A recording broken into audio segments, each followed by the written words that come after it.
రేపు ఆఖిరత్లో మొట్టమొదటిగా నరకానికి వెళ్ళేటటువంటి ముగ్గురు వ్యక్తులు, 3 లక్షణాలు కలిగినటువంటి వ్యక్తులు.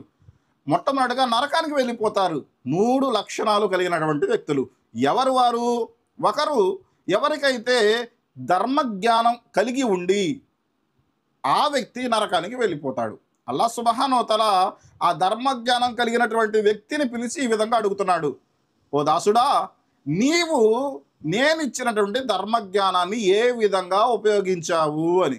అప్పుడు ఆ దాసుడు ఈ విధంగా తెలియజేయడం జరిగింది, ఓ అల్లాహ్, నీవు నాకు ప్రసాదించినటువంటి ధర్మజ్ఞానాన్ని నేను ఇతరులకు బోధించడానికి ఉపయోగించాను, ఇతరులకు ధర్మపరమైనటువంటి విషయాలు విడమరిచి చెప్పాను, ఈ విధంగా తెలియజేయడం జరిగింది. అప్పుడు ఆ వ్యక్తితో అల్లాహ్ సుబ్హానహు వ తఆలా ఈ విధంగా తెలియజేస్తున్నాడు, ఓ మానవుడా, నీవు తప్పుగా పలికావు.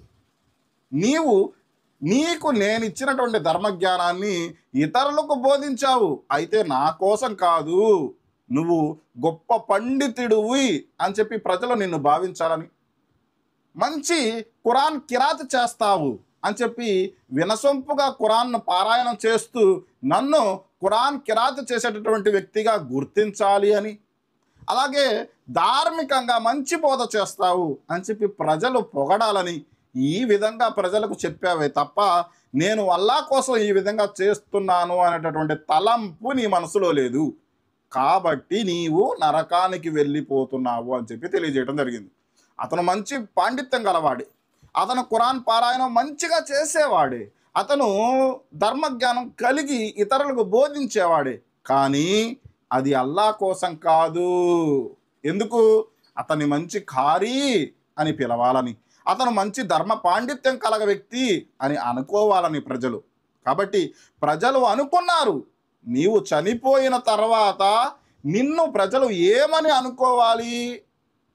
ఖారీ అని అనుకోవాలనుకున్నావు కదా, అనుకుంటూనే ఉన్నారు. మంచి ధర్మ పండితుడు చనిపోయాడని అనుకోవాలనుకున్నావు కదా, అనుకుంటున్నారే. నువ్వు ఏదైతే కోరుకున్నావో అది ప్రజలు అనుకుంటున్నారు, నీకు దాని యొక్క ప్రయోజనం ప్రతిఫలం ఇక్కడ లభించదు, నువ్వు నరకానికి పోతున్నావు అని చెప్పి అల్లాహ్ సుబ్హానహు వ తఆలా ఆ వ్యక్తితో తెలియజేయడం జరిగింది. దాని తర్వాత మరొక వ్యక్తి, అతనెవరు? ధనాన్ని అల్లాహ్ మార్గంలో ఖర్చు పెట్టాడు. అరే, అల్లాహ్ మార్గంలో ఖర్చు చేసినా కూడా నరకస్తుడేనా? అల్లాహకు మరియు ఆ దాసుడికి జరిగినటువంటి సంభాషణ గురించి హదీసులో వివరంగా ఈ విధంగా ఉంది. ఆ వ్యక్తితో అల్లాహ్ సుబ్హానహు వ తఆలా ఈ విధంగా అంటున్నాడు, నీకు ధనం ఇచ్చాను, మంచి ఐశ్వర్యం ఇచ్చాను, వీటిని ఎలా ఖర్చు పెట్టావు అని అన్నప్పుడు ఆ వ్యక్తి అంటాడు, అల్లాహ్, నువ్వు ఏదైతే ధన సంపత్తిని ఇచ్చావో, ఏదైతే ఐశ్వర్యాలు ఇచ్చావో, ఏదైతే నాకు ఒసగావో, ధనపరంగా ఒసగావో, నాకు అందించావో, దానిని నీ మార్గంలోనే ఖర్చు పెట్టాను కదా అల్లా అని చెప్పి ఆ వ్యక్తి సమాధానం చెబుతాడు. మరి కరెక్టే కదా. అప్పుడు అల్లాహ్ సుబ్హానహు వ తఆలా ఈ విధంగా అంటున్నాడు, నీవు నా కోసం ఖర్చు పెట్టలేదు, ధనవంతుడు అని ప్రజలు భావించాలని ఖర్చు పెట్టావు. అరే, అతని దగ్గరికి వెళ్తే అడగకుండా ఎవరు వెళ్ళినా అతని దగ్గరికి వెళ్తే సహాయం చేస్తాడరా, అతను ఒట్టి చేతులతో వెనక్కి పంపించడరా అని ప్రజలు భావించాలని మాత్రమే ధన సహాయం చేశావు, ధనాన్ని ఖర్చు పెట్టావు తప్ప నా ప్రసన్నత కోసం నువ్వు ధనం ఖర్చు పెట్టలేదు. నువ్వు ఏదైతే కోరుకుంటున్నావో అది ప్రజలు అనుకుంటున్నారు, అరే మంచి ధనవంతుడు పోయాడురా, వెళ్ళినప్పుడల్లా ఏదో ఒకటి సహాయం చేసి పంపిస్తాడురా, మంచి దానకరుణుడురా, దానం చేసేదేవుడురా ఎప్పుడైనా సరే అని ప్రజలు అనుకోవాలనుకున్నావు.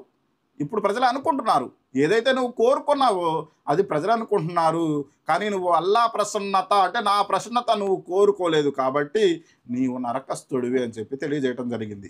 ఇక మూడో వ్యక్తి, అల్లా మార్గంలో షహీద్ అయిన వ్యక్తి, అంటే అల్లా మార్గంలో ప్రాణాలు అర్పించిన వ్యక్తి.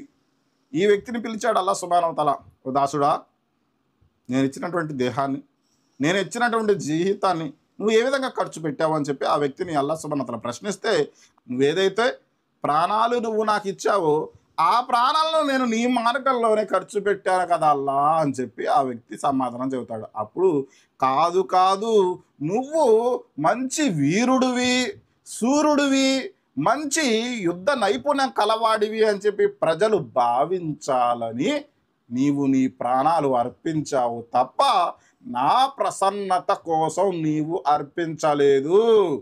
నువ్వు ఏదైతే కోరుకుంటున్నావో అది ప్రజలు నిన్ను అనుకుంటున్నారు, అరే మంచి వీరుడు చనిపోయాడురా, మంచి సూర్యుడు చనిపోయాడురా, మంచి యుద్ధ నైపుణ్యం గలవాడు చనిపోయాడురా అని చెప్పి ప్రజలు భావించాలని అనుకున్నావు కదా.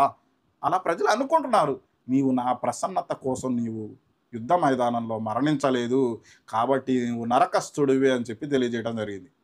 ఇక్కడ 3 లక్షణాలు ఏంటది? మంచి ధర్మజ్ఞానం కలిగిన వ్యక్తి, 2 దాన ధర్మాలు చేసేటటువంటి ఐశ్వర్యవంతుడు, 3 తన ప్రాణాలు సైతం త్యాగం చేసినటువంటి వ్యక్తి. 3 వ్యక్తులు, 3 లక్షణాలు కలిగిన వ్యక్తులు మంచి పనులే చేశారు ప్రజల దృష్టిలో, కానీ వాళ్ళ సంకల్పం కరెక్ట్గా లేదు. కాబట్టి ఎప్పుడైతే నియ్యత కరెక్ట్గా ఉంటుందో, అలాగే వారి ఆచరణ కరెక్ట్గా ఉంటుంది, అప్పుడే అది పుణ్యకార్యంగా లెక్కించబడుతుంది. ఒకవేళ మీరు చేసే ఆచరణ ఎంత పర్ఫెక్ట్గా అయినా సరే, మీ నియ్యత్, మీ సంకల్పం తప్పుగా ఉంటే, అల్లా ప్రసన్నత కాకుండా వేరే వారి ప్రసన్నత కోరుకుంటే, వేరే వారి మెప్పు కోరుకుంటే, ప్రజల యొక్క కీర్తి ప్రతిష్టలు మీరు ఆశించినట్లయితే మీకు అల్లా వద్ద ఎటువంటి ప్రతిఫలం లభించదు. అలాగే మీరు నరకస్తులు అవుతారు. మీరు చేసిన ఆ కార్యం, దాన ధర్మాలు కానీ, ధర్మ పాండిత్యాన్ని ఇతరులకు బోధించడం కానీ, దైవ మార్గంలో చనిపోయారు అని మీరు భావించారు కదా, అవైనా సరే మీ ఆచరణలన్నీ వృధా అయిపోతాయి, మీరు నరకస్తులు అవుతారు.